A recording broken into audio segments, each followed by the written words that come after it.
Western Australia. Western Australia is, according to Augusto Zimmermann and others, on the verge of becoming a police state. Rosie Cornell is a lawyer who has been bravely speaking out about this new bill called the Emergency Management Act, which gives the WA Police Commissioner the most extraordinary powers to enforce emergency COVID measures without any ministerial oversight. I thought the pandemic was over, but not in WA. Rosie joins me now. Rosie, great to see you. You're a very brave woman. You're a lawyer who's speaking up against what you see as basically an encroaching police state situation in WA. Talk us through what is in this Emergency Powers Act. The Emergency Powers Act is this really problematic thing because the amendment actually talks about giving a COVID-19 officer, who will be a police officer, extraordinary powers to break into and enter any place. So you won't be able to keep them out of your home. With these powers, they will be able to administer any medical treatment, and it's not clear in the bill whether they will be doing this themselves or whether they have to have a medical practitioner with them. The way that the bill's worded, it just says that the COVID-19 officer can do that. So there's a great big red flag there for a start.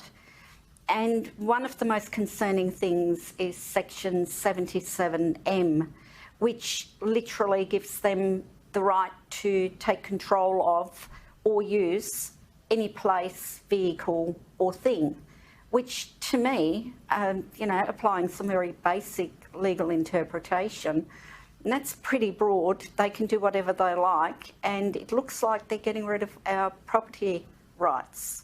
So, it doesn't really explain much.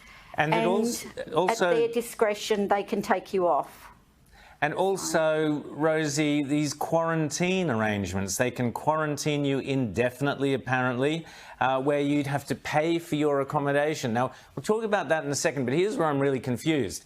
In the rest of Australia, more or less, the pandemic is over. When, as you say, the pandemic is essentially over. Pandemics we've been told, they last for 3 years, and we are at the end of this pandemic. And even Western Australia has come out and said you do not have to isolate anymore if you have COVID-19. So why does the government suddenly need to have these extraordinary powers? And just to be clear, Rosie, so people in the rest of Australia can understand it really simply, these emergency powers were brought in for COVID.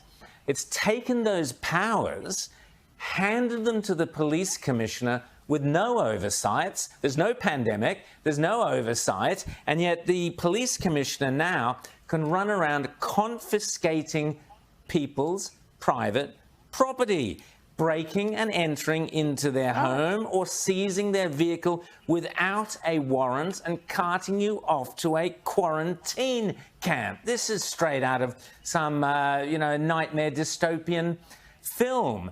And explain to me, Rosie, because I'm obviously pretty stupid, explain to me what is the connection between confiscating someone's vehicle or breaking into their home and a virus?